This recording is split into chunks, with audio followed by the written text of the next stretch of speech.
Today, the co-host is Terry Bean, none other than Terry Bean. That one, yeah, that's me. So We're gonna excited to be here. We can dispense with the intros because I can assure you that almost everybody in the audience either knows who you are or we'll figure it out shortly. It's not really that surprising. It's not that surprising. Listen, if you're gonna Google me though, just make sure you're not finding the Terry Bean in Portland. All right, that's the only rule we have.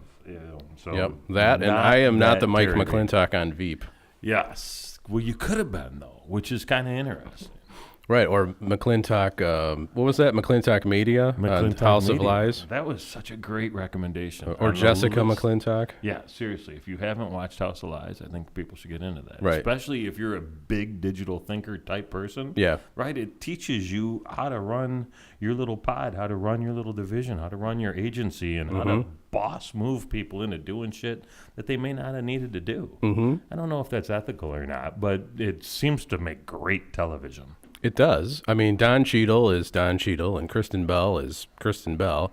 And essentially, we could probably maybe summarize House of Lies as a consulting situation comedy with lots of comedy and lots of sex. Yeah, and strange sex, too. Not just your average Showtime sex. Some weird shit going on. Yeah, they took it to a different space. Yeah. I think they say that show is the best show that nobody watched. That they figured out after the first season that nobody was watching it, but they were like, well, that must be some sort of analytics anomaly. Something's wrong Let's here. do The show's season too 2. good. Then season 3, they're like, I think we're measuring it incorrectly. Something must be wrong.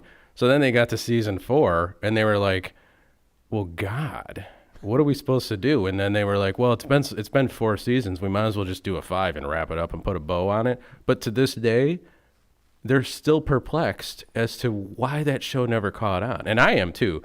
If you are in any kind of role that finds yourself pitching a concept at any point in time, then you owe it to yourself to watch House of Lies.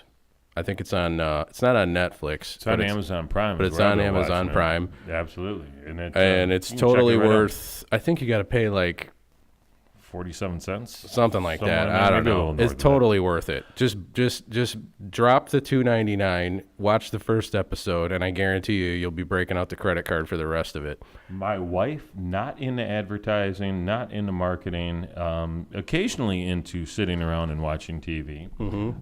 We cranked out, I gotta say, 12 or 13 episodes on a Saturday one day.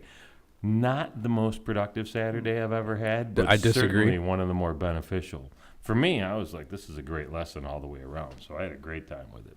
I think it was a very productive Saturday.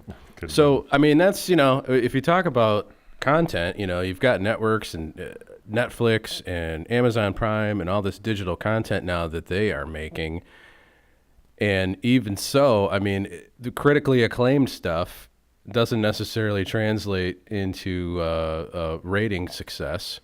Right, because what critics like and what viewers like aren't always the same thing. Plus, there's a disconnect between how it even finds the average viewer, right? Because if it doesn't, House of Lies doesn't sound like something I would ever pick to watch. True. Because I don't want to watch a bunch of lies. I don't want to watch a bunch of bullshit. I get that in my everyday life. I don't need to look at that on television. So maybe I'm not the even name sure was the for- characters were lying. I don't know. I think they were certainly weren't dealing themselves. with in the because they portray themselves as it's sort of like this quasi hybrid thing of like they look like investment bankers meet advertising agency meet digital consultant meet Bain consultant. They sort of kind of pull from all the different knowledge worker pods that go into Fortune 500 companies and unfuck something. I don't really know. High-end Ivy League professionals that Right. are going out with a level of management consulting, right? I mean, It's that's kind of the entirely spin. possible to me. When I was looking at it, I immediately thought, well, they're going in doing this House of Lies. Things are lying their way through it. But really, it's the clients who are the House of Lies. You know, and as I think back on it and I look at some of the episodes, that's a pretty astute observation, right? Because it's not, they might be telling a little bit of story about what they can do, right? And trying to share what results they may be able to create. That might have been fabricated a little bit, but certainly nothing like what the clients are doing, right? In terms of what they said, what their current situation is, and where they want to go, and how much they have to put into it. In the fact that there's basically a different client and a different struggle and a different opportunity every episode keeps it pretty riveting. In right? different sex. With different people, right? And with the exception of the ex-wife showing up occasionally. Yep. Yeah. It's going to be different sex. Which is good. You got to mix it up, right? And but Doug's always going to do the spreadsheets. Doug's going to do the spreadsheets. Clyde's going to say something inappropriate, no doubt. Yep. And Don and Kristen are going to get somehow, some way. Right. That's half the battle. And they always, what season? I don't. You know what? I got to stop now. I almost threw a spoiler out there. I don't know where you're at. I think we wrapped up season 3, so we've got 2 more to go. All right, so I'm going to stop with that now. Yeah. See, to me, it's like, all right, so there's 5 seasons. I didn't start watching them until it was gone. Right. And I think I read something in like The Economist, and I'm like, what is this? And who's in it? Well, that's got to be worth checking minute. out. It's absolutely. And then I was sucked in. So wait a second. How long did it take you to watch all 5 seasons? Because you don't, you're not a typical TV watching I considered guy. it to be work. Okay. I considered it to be totally. This was productive time. I don't think it was recreational downtime. So I may or may not have binged watched it over the course of a few weeks, not contiguous weekends, but I may or may not have watched it. Wasn't a calendar month. Like I'm saying, like your 13 episodes. I was like, that might have happened 4 times. That's a healthy afternoon at this point. It's funny. The first episode I watched here in the office, right? So proving that it's work and work related, I was like, I'm sitting at the desk. I'm watching House of Lies, and I feel pretty good about it. They're very naked. This is a little awkward, but I still feel really good about it. Yeah, the opening scene of episode 1, you're like, wow, I didn't see that coming. No. But this is at least worth another 40 seconds to see where this one ends up. Got to see how it finishes at this point, for sure. So it's a new, the creatives on that, the producers, the studios, the actors, the musicians. It's a different world on it now. I mean, they do. It's not the way it was back in the day. The power structure on it's changed. Are we talking literally or figuratively? I mean, are you saying like in the television show or the genre of TV? I'm talking about how entertainment content is made in general. I'm talking about the blurred line between who used to control the gatekeeper kind of thing for content, and the fact that House of Lies is the best show that nobody watched, and Aaron Paul has more ratings than House of Lies. Did I say House of Cards? Not yet, but I keep waiting. Well, House of Cards has great ratings on Netflix. House of Lies is it AMC? House of Lies was Showtime. Was or are it? you asking House of Cards? Well, House of Cards was House of Cards was Netflix, obviously, and they got a huge following. House of Lies was cable, and didn't get a huge following at all on cable. Certainly didn't bump subscribers for pay cable. Does anybody have Showtime? Well, through I have Showtime through Amazon Prime now. If I want to binge watch something, I pop up the $14 a month for it, binge watch it, and turn it off. Sure, and that makes back and forth between that and HBO. But if you look at YouTube, right, lower production value, higher ratings, arguably more money being made, lower production costs. It's a totally different thing. I mean, you could do House of Lies on YouTube, and it might have actually got more viewers. There's that 6-year-old on YouTube that reviews toys. Oh, yeah. Right? What's he? I think he made $6 million last year. Maybe he's an 8-year-old making 6 or a 6-year-old making 8, but whatever it is, companies are sending him toys from all over the world. He opens them, he plays with them, he talks about them, and he makes mad bank. Now, your kids are a little bit older. Did they ever watch him? Do they know who this kid is? They know who he is. Okay. Yeah, for sure. All right. They have for them, there's the consumers of the content and the creators of the content, and for them, they don't see any difference between him and the fact that their shows just haven't got that big yet. That's the only difference, Yeah. right? And I don't know whether his parents were plucking down some dough and doing some strategic advertising. Well, his dad knew what was up. His dad came from the industry. His dad set that up. His dad produces it. The kid is a great star, but it's not like the kid woke up one day and created this empire where he was getting $50 million worth of Legos delivered to the house. I mean, it's a great gig. it's a great He's gig. loving it, and he kills it, right? So, I mean, the kid is the reason why the show doesn't suck, but he's got an entire team behind him. There's a whole... It's like yeah. Rhett and Link. There's You know, an Rhett and Link orchestra. came from the advertising industry, Yeah, sure. so they kind of, knew what's up. It gives you a nice head start. Although I got to tell you, that kid, what do you do for Christmas at that house, right? What are you going to do? Go get him some toys? How does that even work? Something tells me, and I'm willing to be 100% wrong on this, but I think they go give all the toys away. Yeah, well, they'd have to, right? Right. I mean, Because like if you're what's he gonna really, do? it'd be like, pick one. The rest of them are going someplace else. But you make an interesting point about the distinction or lack thereof between creators and consumers of content, right? It's just all one big circle at this point. Mm-hmm. So what? How do you know when you actually should be creating, and how do you know when you should be consuming? And do you ever create content of you consuming content? Because that seems like I think that's what we're doing right now. absolutely meta at that point. Right. I think that's already, I think now we may have just broken the space-time continuum. Right there. That's very interesting. All right. So Well, I think we're at an inflection point here between the old broadcast sort of world and the momentum and the things that everybody knows, and focusing on things as a broadcast medium where the product you build is then pushed out through these, limited number of channels to people to be consumed. And now we're at a point where everybody can create at various levels of quality.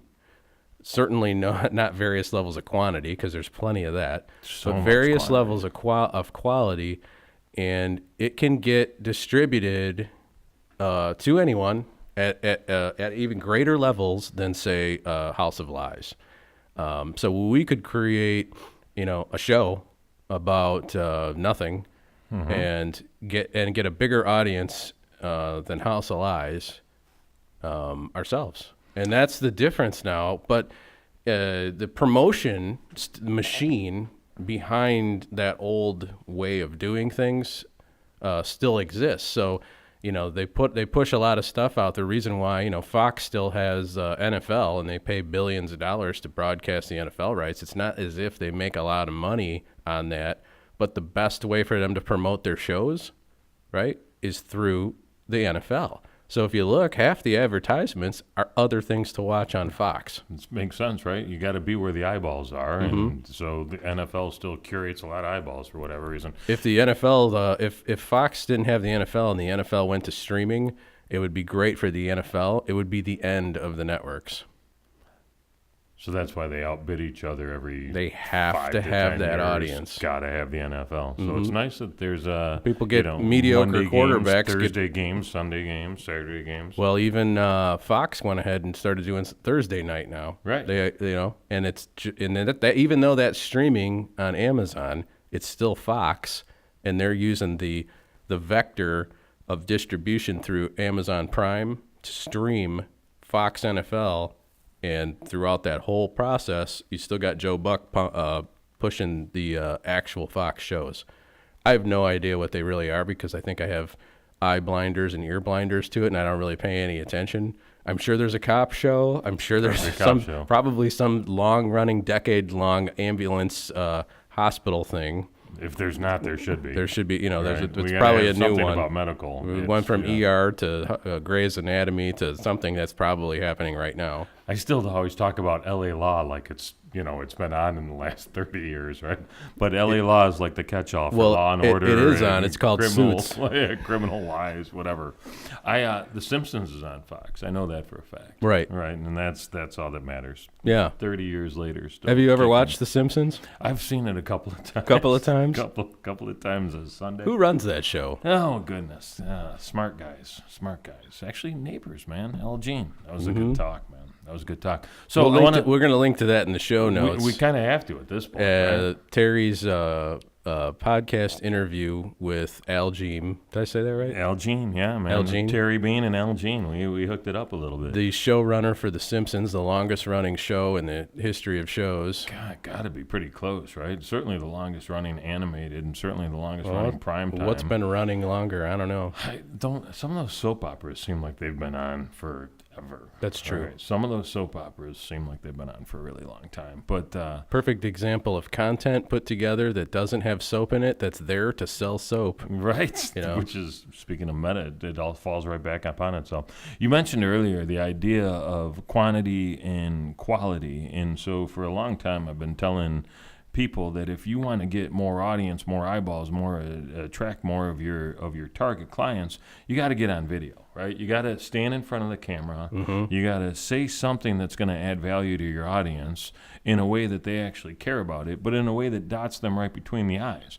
And the difference is nowadays you don't have to worry about, the lighting and the makeup and the hair and the key grip and the overly production I thing. certainly didn't today. Right? Well, you did the hair a little bit. And you got the jacket. The jacket didn't just put itself on. Mm-hmm. But it's a whole different world, right? So we've migrated from overly produced to almost barely produced. Mm-hmm. Do you see that cycle flipping back in kind of like everything kind of goes through a pendulum phase, right? Yeah. It always overcorrects.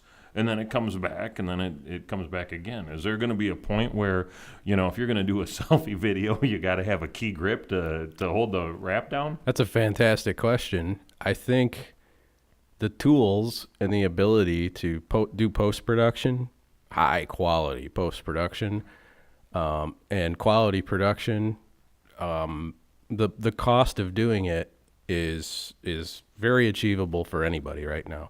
So to me, it's like that pendulum swings back, but you've got to do the quality of it.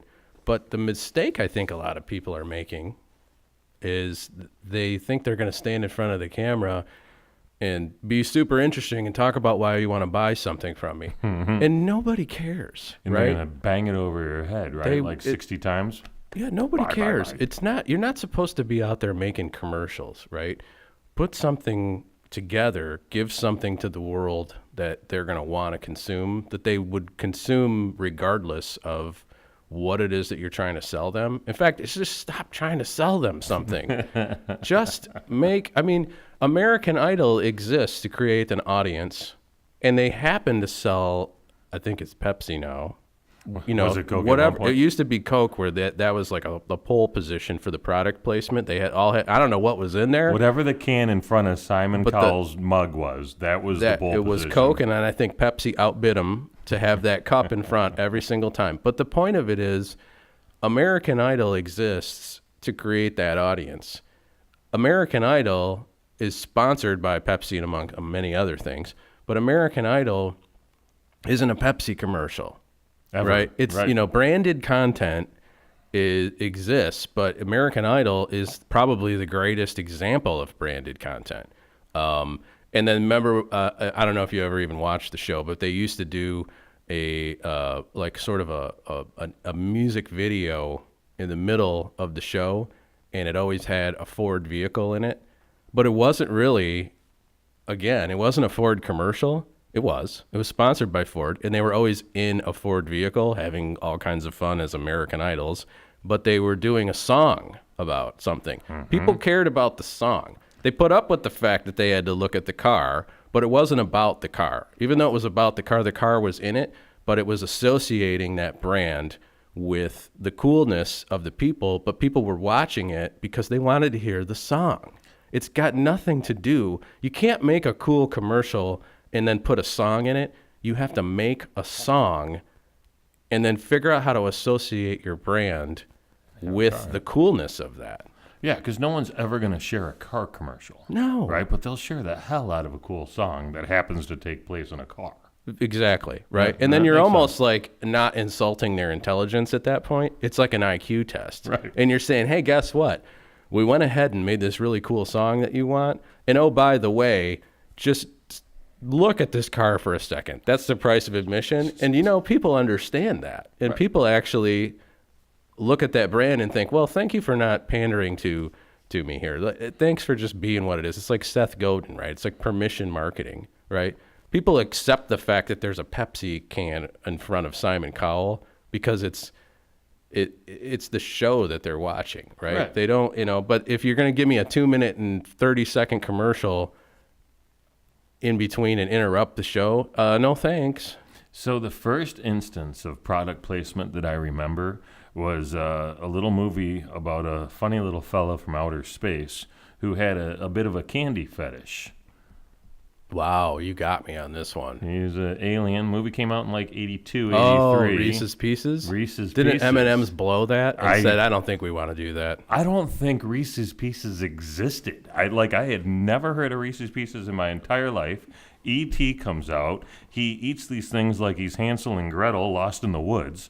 And all of a sudden, man, you can't go anywhere without buying Reese's Pieces. Now, I can't think of anything before that in terms of product placement or product launch, possibly. But that was huge. And now you think back at everything you've ever watched, there's always something strategically placed in the scene, in the shot. Someone's drinking that 7-Up or doing whatever. 7-Up, is that still a thing? They have 7-Up? 7-Up yours. 7-Up yours. Some of the best commercials, though, Yeah, honestly. seriously. Well, the line writes itself. 7-Up yours and the car hit the... I don't even know why I thought it was so funny when the car on the freeway crashed into that fridge. Because it's a car crash. Why do you think NASCAR is so popular? I don't know. But to your point, that was a brilliant segue into the Hansel and Gretel thing, by the way. I've been totally thrown off for 30 seconds. Like, your corpus callosum just... I don't know how it activated that fast, because I know you've never even thought of that for that's a not... nanosecond, and that was just right off the top of your head. Sometimes that's how you make these things happen, right? I'm still thinking about that. I'm still eating Reese's Pieces, but I think your point is they made E.T. first. Yeah, sure. Right? It wasn't... And M&M's may have blown it, right? They may have said, hey, you know what? This little bastard's going to be eating a bunch of M&M's. And they were like... We own the little hard candy shell market. Your head's got a candy shell. Yeah. What is this, a cute alien? Right. This movie's never... Who the hell's going to watch this? No one's going to watch. He rides a bike. Nobody cares. This is the cares. swan song for Steven Spielberg now. He doesn't know shit about... Steven Spielberg, he should just pack it up. He's done. The guy's he's out of Hollywood after this. Right. So it's an interesting way to go about it, man. So... I'm sitting. So back here. to your original question, you made a great point of where does the pendulum swing back, Yes. and I think we're at that point right now where, the question should always be, how are you going to create audience with great content first that doesn't try to oversell it, right? Create an affinity through the networks of actual people. We can reach millions and millions of people. I think you and I right now today can reach more people than Showtime. Oh yeah, easily. I mean, potentially Showtime could do it, but Showtime I think we could do it. In sure. fact, actually have more connection reach to more people than Showtime does at this moment, which is just absurd. But I think it's really hard for people to get their head around because the momentum of the broadcast industry almost like head fakes everybody into thinking that you've got to have this, massive piece of distribution on there, but it's just not true. Well, I mean, if you look at the numbers that they share and you actually dig deep into the numbers, you'd quickly realize that they're bullshit, right? If you're counting a view as something that was served up, regardless of whether or not anybody saw it, that's kind of crap. If you're counting a 10-second view as a watch, that's significantly more crap, right? And that's the entire model. Not to mention the Nielsen's. Yeah, or, hey, you know what? We have 14 million subscribers. Okay, well, great. There are days when I don't turn a TV on in the house. Right? And that happens all the time, and I'm not the only one. So, fine, what's the percentage of people that not only turned the TV on, but tuned it into your channel at the time that show was on, right? And those numbers just continue to skew backwards. So it's inauthentic, to say the least, right? Yeah. Whereas if you're building relationships, you're having conversations with people, you're engaged with them and they're engaged with you, you actually can have some real reach and some opportunity to get eyeballs on stuff. And an opportunity for people to share content they will not share your commercial. They will not share your fake commercial disguised as content. They'll share your content, but they will not share your fake commercial disguised as content. Chrysler did a great job 2 or 3 Super Bowls in a row of creating content that was very shareable. I think about the M&M commercial, the rebirth Different of Detroit. kind of M&M. Right. Yeah. Right. Yes. Thank you. No S at the end of that one. That content took off like a house on fire, different than a House of Lies or a House of Cards. Yeah. But same to your point, if you didn't know what kind of car it was, and you didn't wait until the very end when they put the logo up, you wouldn't have known it was a Chrysler ad. Right. So they did a great job of telling a very cool story, making a great song, making it really relatable, especially to people in and around this city in the Detroit area. So I for those think of you're bang on. For those of you listening on iTunes, you can go to the YouTube version of this and click in the a couple of links of examples of that in the show notes. Yes, because we should do that. Well, we're going to make sure somebody's going to do that. It's probably not going to be me. Probably somebody smarter than both of us. Probably. Yeah. If it's hey, listen, if it's left on me, I'm really sorry about the show notes. They're not there. Right. I didn't put them in. I meant to. I was going to get around to it. It's Well, on we my have list. we have an official show note in Ator now. We have a show note and, in Ator. Yeah, this is the ultimate in that. We're big time. So I was listening to James Altucher this morning Okay. because I love James Altucher. One of these days we're going to have him on. You know, we will. As people keep calling. Okay. But, but yeah, we will. No, I will literally. I'm going to tell James Altucher. In fact, you know what? Now that I'm saying it out loud, I'm going to get James Altucher on the show. Sweet. I Because can't wait. of all people, who would? I mean, I could make the appeal to him to be like, "What do you mean, no?" Right? Like, literally be like, "You're coming on," right? Or I'll do his show. But anyways, he had Mike Ovitz on. Is the most recent Altucher Confidential. So I don't know. I love James Altucher. He's the most honest person on the planet. Okay. That's a good characteristic. He's something. And Mike Ovitz, I had just read the book about the Creative Artists Agency that he wrote, and how they structured it and how it worked and everything about it. And it's just a fascinating company, the way that they built it. I mean, it was like a collective of talent, books, movies, TV, all of it, right? They represented everybody, and they tried to curate their ideas and take those ideas that all these creatives had, and then force the studios to make these ideas happen, right? The studios were like the venture capitalists. They provided the funding to make the movie happen, right? And Ovitz and his team were the agents, but they didn't view their job as just sort of like, we'll wait for the studio to call to tell us what they want and we'll negotiate the contract. They viewed their job as one of the examples they were given today, speaking of Steven Spielberg, was when they were pitching Schindler's List, every studio pushed back. They hated the idea of it being in black and white. Oh, really? And that's where the problem was? Yeah, because they List thought was? that the video and ancillary rights that they were going to sell and make all their money on would be a problem if it was in black and white. And, Ovitz's job was basically to say, no, I'm representing this idea. It's not necessarily about the money. Obviously, I'm representing him about the money, but I'm going to carry forth this idea and force this issue and negotiate that this is going to be done in black and white. And I think it's really fascinating to how the movie industry has historically kind of worked and the way that the agents are in there. And today, if you fast forward kind of to today, it's all completely changed. But, our ability at this point to work with the creatives and pull those kinds of things together and get their idea made, to get their idea funded by using brands that want to create that kind of content. It's like we can all be Mike Ovitz now. We can all create this branded content. We can all create this really cool stuff that people will be like, but it's in black and white. And you got to say, no. Look, I know you want to make the logo bigger. You always want to make the local I bigger. know that you want to talk about, well, where's the call to action? I know that you want to say, but those are advertisements. Here's the features and the benefits, Mike. I didn't even hear Right. you talk about those. Right, exactly. And I get where that comes from because everybody thinks those are boxes that you have to check off.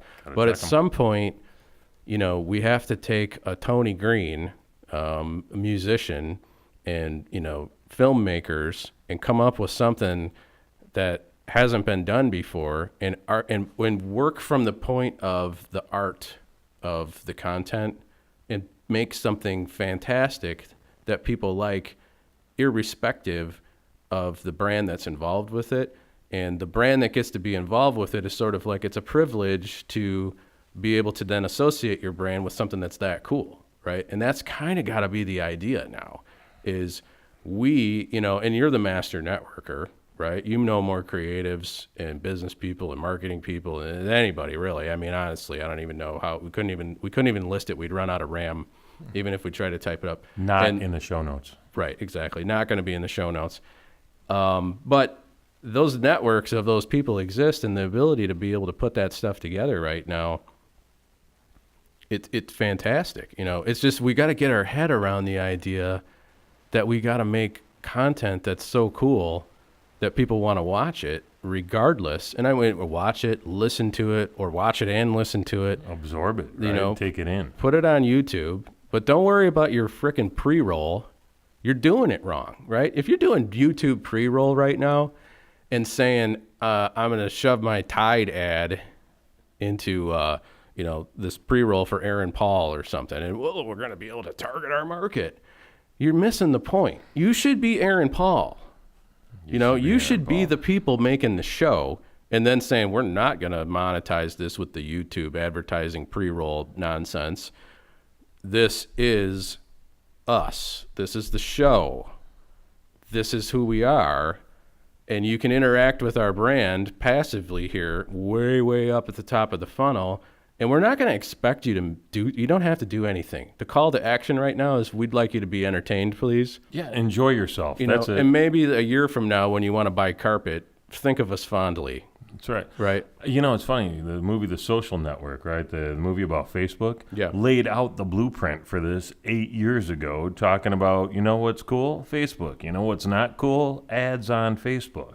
Right? Remember the whole Eduardo wanted to monetize the site, and Zuckerberg was clicking off in the advertising executive's office.